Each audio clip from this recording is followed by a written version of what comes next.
స్వధర్మం అనే పదం సరిగా అర్థమైతే జీవితంలో సగం సందేహాలు తొలగిపోతాయి. స్వధర్మం అంటే నీకు సహజంగా వచ్చిన జీవన మార్గం.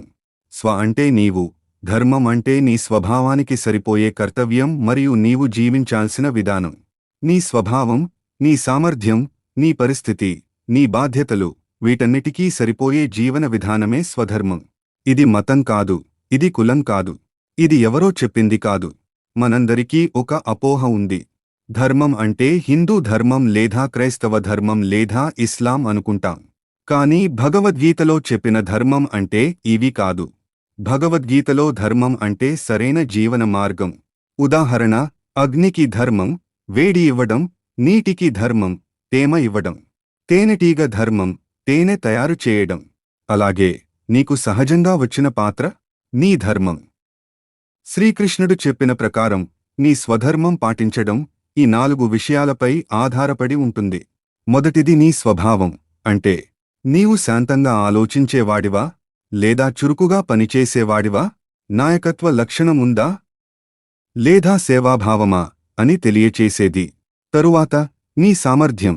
అంటే నీకు ఏ పని సహజంగా వస్తుంది, నీవు ఎటువంటి పనిలో మెరుగ్గా పనిచేయగలవు అని తెలియచేసేది. ప్రతి ఒక్కరూ అన్ని పనులకు సరిపోరు, అదే సత్యం. తరువాత నీవు ఉన్న పరిస్థితి లేదా నీవు ఉన్న కాలం లేదా నీవు ఉన్న కుటుంబం మరియు నీ మీద ఉన్న బాధ్యతలు ఇవి కూడా నీ ధర్మాన్ని నిర్ణయిస్తాయి. తరువాత తల్లిదండ్రుల పట్ల, కుటుంబం పట్ల, సమాజం పట్ల నీ బాధ్యత.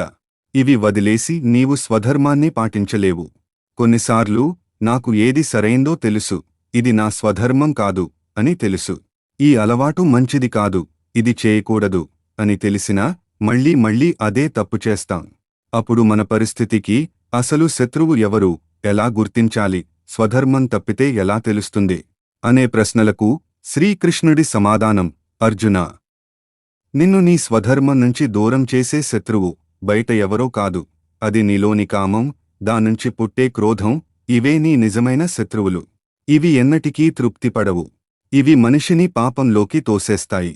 శత్రువు అంటే మనల్ని నాశనం చేయడానికి బయట నిలబడి ఉన్నవాడు కాదు, మనల్ని లోపలనుంచే తప్పుదారి పట్టించేవాడు. మన నిర్ణయాలను పాడుచేసేది ఎవరో, మన బుద్ధిని మబ్బుపరిచేది ఏదో, అదే నిజమైన శత్రువు. ఇక్కడ కామం అంటే కేవలం లైంగిక కోరిక మాత్రమే కాదు.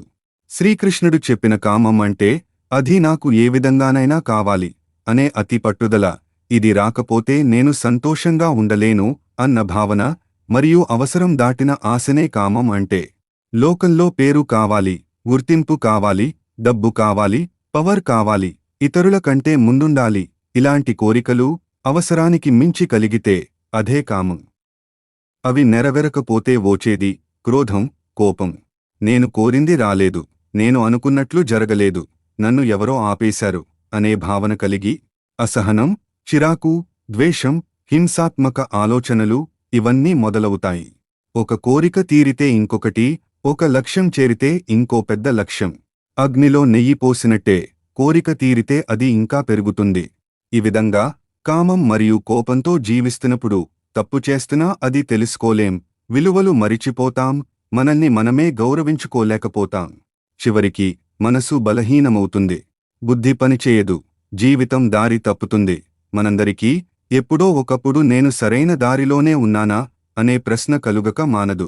నీ స్వధర్మంతో నీవు చేసే పని కష్టం అయినా ఆ పని చేస్తున్నప్పుడు మనసులోపల ఒత్తిడి తగ్గిపోతుంది. ఏ పని చేస్తున్నప్పుడు సమయం ఎలా గడిచిపోయిందో తెలియకపోతే ఆ పనిలో నీ సహజత్వం కనిపిస్తుంది అని గ్రహించాలి. జీవితంలో ఇతరులతో పోల్చుకుంటూ అసూయ, చిరాకు మొదలైతే మనం మన దారిలో లేమని అర్థం. జీవితంలో నటిస్తున్నట్టు అనిపించినా, డబ్బు వస్తున్నా మనసులో ఖాళీగా అనిపించినా నీవు చేసేది పరధర్మం. అది నీ జీవితం కాదు. శ్రీకృష్ణుడు చెబుతున్నాడు, నీ దారిలో నడిస్తే ఓటమి వచ్చినా నీవు నిన్ను గౌరవించుకుంటావు. వేరొకరి దారిలో నడిస్తే విజయం వచ్చినా నీ మనసు ఓడిపోతుంది.